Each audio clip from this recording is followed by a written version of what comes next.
Hello everyone, welcome back to our channel. ఇవాళ మన వీడియోలో వచ్చేసరికి నీట్ రిజల్ట్స్ వచ్చాయి కదండి.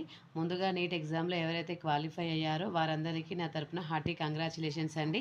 మనం ఈ వీడియోలో కౌన్సిలింగ్ ప్రాసెస్ ఏ విధంగా జరుగుతుంది అని చెప్పేసి మనం డిస్కస్ చేసుకుందామండి.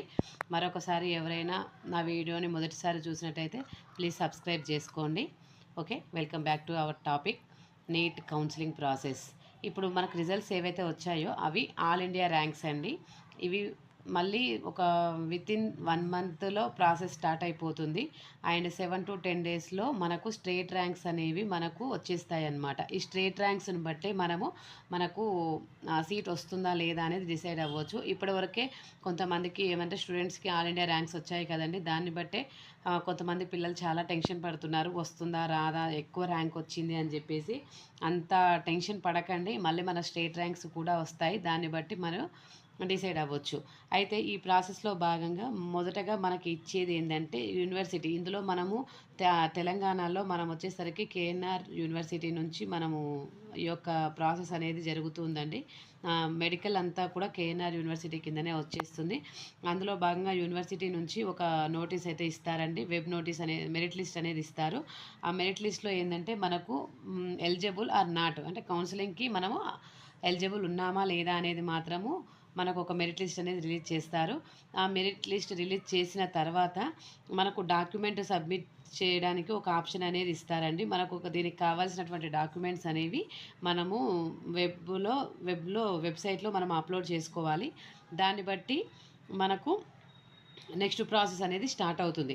తర్వాత నెక్స్ట్ వచ్చేసరికి వెబ్ ఆప్షన్స్కి అనేది ఇస్తారండి.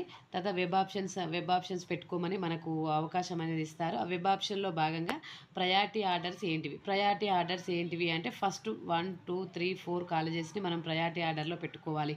అవి ఎలా పెట్టుకోవాలి అంటే టాప్ కాలేజెస్ నుంచి లో కాలేజెస్లోకి పెట్టుకోవాలి. ఫర్ ఎగ్జాంపుల్ మనకు టాప్ కాలేజెస్ ఏమున్నాయండి? ఫస్ట్ ఓయూ కాలేజ్ అనేది ఫస్ట్ కాలేజ్లో ఉంటుంది. తర్వాత గాంధీ ఉంటుంది. తర్వాత కాకతీయ. ఈ మూడు అండి మెయిన్. ఈ మూడు టాప్ కాలేజెస్ అనేవి మూడు మెయిన్గా ఉంటాయి. మనము కౌన్సిలింగ్లో ఫస్ట్ ఆప్షన్లో ఫస్ట్ ప్రయారిటీగా OU, Gandhi, Kakatiya medical college from Warangal అనేది 3 పెట్టుకోవాలండి.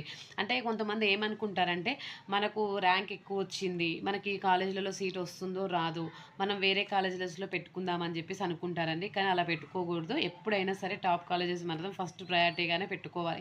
ఎందుకంటే ఏమో చెప్పలేము, ఇన్ కేస్ అందులో ఏదైనా జరగవచ్చు, సీట్స్ ఏమైనా మిగిలిపోవచ్చు, లేకపోతే మనకంటే ర్యాంక్ ఇంకా ఎక్కువ వచ్చిన వాళ్ళు ఉండొచ్చు. ఏదో ఒక ఆప్షన్లో మనకి అక్కడ అవకాశం రావచ్చు. అందుకని ఫస్ట్ ప్రయారిటీ మనం ఇది పెట్టుకున్న తర్వాత ఉస్మానియా, గాంధీ, కాకతీయ పెట్టుకున్న తర్వాత ఆల్ గవర్నమెంట్ కాలేజెస్ పెట్టుకోవాలండి. ఆల్ గవర్నమెంట్ కాలేజెస్లో పెట్టుకుంటే ఏంటంటే మనకు ఏదో ఒక కాలేజీలో సీట్ ఇవ్వడానికి అవకాశం ఉంటుంది. ఇన్ కేస్ ఇది ఫస్ట్ కౌన్సిలింగ్లో మాత్రమే ఇది జరుగుతుందండి. ఈ ఫస్ట్ కౌన్సిలింగ్లో ఒకవేళ సీట్ అనేది రాలేదు అనుకోండి, నెక్స్ట్ సెకండ్ ఫేజ్కి వెళ్ళండి. సెకండ్ ఫేజ్లో కూడా మళ్ళీ ట్రై చేయండి. ఇన్ కేస్ ఇక్కడ కూడా రాలేదు, ఒకవేళ థర్డ్ ఫేజ్లోకి వెళ్ళండి. అక్కడనైనా మీకు సీట్ వచ్చే అవకాశం ఉంటుంది. కానీ మీరు వెబ్ ఆప్షన్స్ పెట్టుకునేటప్పుడు మాత్రం చాలా జాగ్రత్తగా ఉండండి. మన దగ్గర చాలా కాలేజెస్ ఉన్నాయి.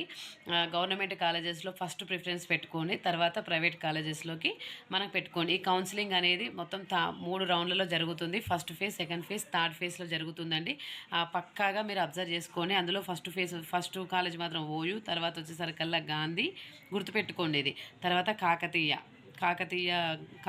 పెట్టుకోండి. తర్వాత అండ్ గవర్నమెంట్ కాలేజెస్ అనమాట. గవర్నమెంట్ కాలేజెస్ ఇవి పెట్టుకున్న తర్వాతనే మీరు మిగతా ఆప్షన్స్కి వెళ్ళండి. అండ్ ఇంకొక విషయం ఏంటంటే ఇక్కడ PHC candidates, physically handicapped candidates ఎవరైతే ఉన్నారో వాళ్ళు అప్లై చేసి క్వాలిఫై అయితే చాలండి, వీళ్ళకి కంపల్సరీగా సీట్ వస్తుంది.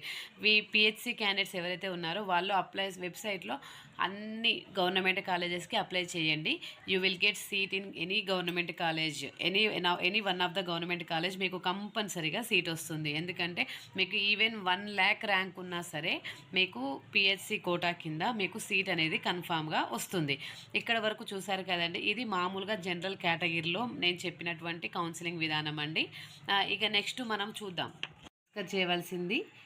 నెక్స్ట్ మన టాపిక్ ఏంటంటే how to fill MBBS seats in government and private colleges అండి. ఇప్పుడు మనకు ఇండియా వైజ్గా గవర్నమెంట్ కాలేజెస్ ఉన్నాయి అండ్ అదేవిధంగా స్టేట్ వైజ్ కూడా ఉన్నాయండి. అయితే ఇక్కడ మనకు స్టేట్లో ఏ విధంగా గవర్నమెంట్ కాలేజెస్లో, ప్రైవేట్ కాలేజెస్లో మనకు సీటు ప్రాసెసింగ్ అనేది ఎలా జరుగుతుందనేది చూద్దాము. 85% గవర్నమెంట్ సీట్స్ అనేవి ఎలా కేటాయిస్తారు అంటే అండర్ స్టేట్ కౌన్సిలింగ్. మనకి ఏదైతే స్టేట్ కౌన్సిలింగ్ జరుగుతుందో అందులోనే 85% సీట్స్ అనేవి మనకు కేటాయిస్తారు. నెక్స్ట్ రిమైనింగ్ 15% సీట్స్ ఏంటంటే ఆల్ ఇండియా కోటాల ద్వారా మనకు ఫిల్ చేస్తారండి. ఈ ఆల్ ఇండియా కోటాలో ఫస్ట్ కౌన్సిలింగ్ జరుగుతుంది కదండి. మనకు ఇక్కడ 2 రకాల కౌన్సిలింగ్ జరుగుతాయి. ఒకటి స్టేట్ కౌన్సిలింగ్, ఒకటి all India counselling. All India కౌన్సిలింగ్లో సెంట్రల్ లెవెల్ కాలేజెస్ అంటే లైక్ ఎయిమ్స్, ఇవన్నీ పెద్ద పెద్ద సెంట్రల్ కాలేజెస్లో మొత్తం అన్ని సీట్స్ అనేవి ఫిల్ అయిపోతాయండి. ఈ ఓన్లీ స్టేట్లో ఉన్నటువంటి సపోజ్ తెలంగాణలో గవర్నమెంట్ కాలేజెస్లో అన్ని ఇక్కడ 85% గవర్నమెంట్ సీట్స్ అనేవి స్టేట్ కౌన్సిలింగ్లో జరుగుతాయి. 15% సీట్ అనేది ఆల్ ఇండియా కోటాలో జరుగుతాయి.